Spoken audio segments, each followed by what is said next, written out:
So it looks like we have a sinking ship looking to extend a lifeline to another sinking ship. What do I mean? The United States government is buying the Argentine peso, a nation that's already in free fall. For what reasons? Let's talk about this.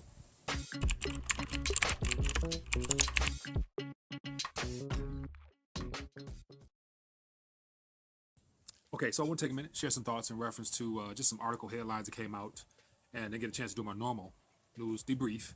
But I thought I would just share some thoughts because it's very alarming and concerning when you have the reserve currency deciding to extend a swap line to a nation that is clearly over indebted, sinking fast, all because of the illusion of not wanting any systemic risk within the markets. But ultimately, it also is the presidential election cycle where they got their congressional election period coming up soon.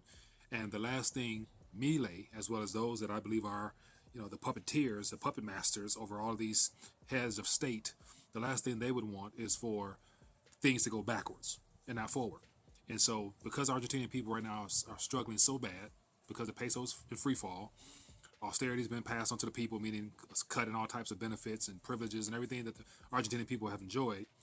Milei is taken away, which in of itself is a good thing, but to do it at the rate he's done it, it's causing problems. So they don't want a change right now. They want to continue to move forward. And the U.S. don't care about Argentina other than what they can get from them, i.e., a continual partnership and ally in this whole West versus East, dividing of our planet, where they still need collaborative efforts with Argentina. And so the fact that the U.S. is stepping in with currency swaps, as well as all types of intervention into another nation's financial matters, is to me a red flag. Because once again, Argentina is a small nation that is naturally rich in resources, and so the U.S. definitely wants to provide aid for them, so that China doesn't continue to step in and be that knight in shining armor to help prop up their economy while taking their natural resources. So the reason I want to do this is just because the dollar right now is the Dixie rather is 98, 98 point something last time I looked at it, and even it, according to our monetary authorities, it's still too strong. And so literally, we have the ability to be able to float some dollar loans and swap lines out there because there'll be more nations to come that we'll try to prop up. So it's a direct way of working with the central banks to provide liquidity because the world is being strangleheld rather, by not having enough liquidity, especially given that the world's debt is denominated in dollars. And so the world needs more dollars. And we want to give it to them because we need the world to use our currency. But that's just one issue. The next issue, and I believe the most important issue, is the fact that gold and silver is sniffing out that the reserve currency is no longer a life raft. People can't run to it for safety. They can only run to it to prop up the problems that currently exist.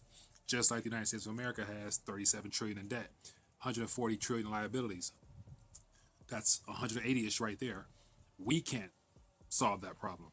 And so we won't. We'll just talk about the issues, involving government shutdown and healthcare and Medicaid and all those other issues, but it's all denominated in the currency is failing. Therefore, the holders, those that rely and depend upon those currencies solely, will be the casualties of this monetary warfare because our lives depend upon a currency because it is our legal tender and it's becoming a burden for the American people. I remember back when the petrodollar system was formed, and it was reported that Harry Kissinger, if I'm not mistaken, said that the dollar is our asset, but it's your problem, or something of that nature.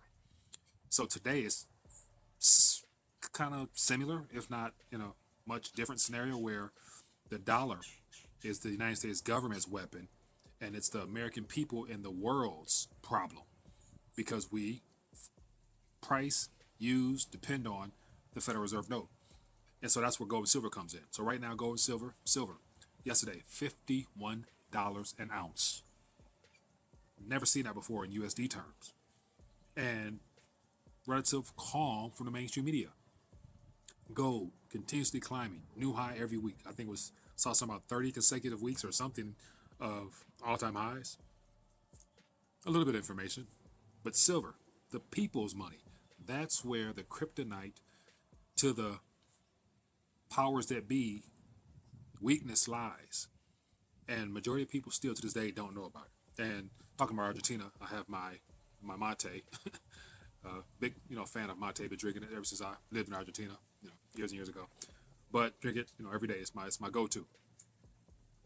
But gold and silver telling the truth, debt is being exposed. Majority of people don't know. If you're watching this video and other commentators in the alternative media space, you know. So therefore, you have been taking precautionary measures to prepare for the coming collision course that the world will face when fiscal and monetary forces collide on a global scale. And so that's why, for me personally, I enjoy sharing this information because I've been talking about this for quite some time now and trying to suggest and recommend strategies as well as options for people to diversify. And that's why I always, beneath this video here, I put things that I do myself so that people can be aware. Once again, you can do it. You don't have to do it. It's whatever. As long as you got a strategy that works, fine. But I always talk about things that I would suggest because you never know who's that one person who might be coming across this video for the first time and they had no clue of what's going on. Those are the people who I say, hey, go get the gold notes. Go join the Wealth Silver Team group so that you can get into silver directly, be a distributor instead of just being a consumer, help distribute the weight and all the other things down there. But once again, take a minute, share my 2 cents on what's happening, where I think it's heading, and what you should be doing, getting your weight up. But other than that, just a little something, check in for today. What else is there worth talking about? Drop some comments down below. If you're new, hit the thumbs up button so the algos can realize that people do enjoy this type of content. And then also subscribe and join me as I try to share my 2 cents on what's happening in the real world because you won't get it from the mainstream media. That's for sure. Catch you later.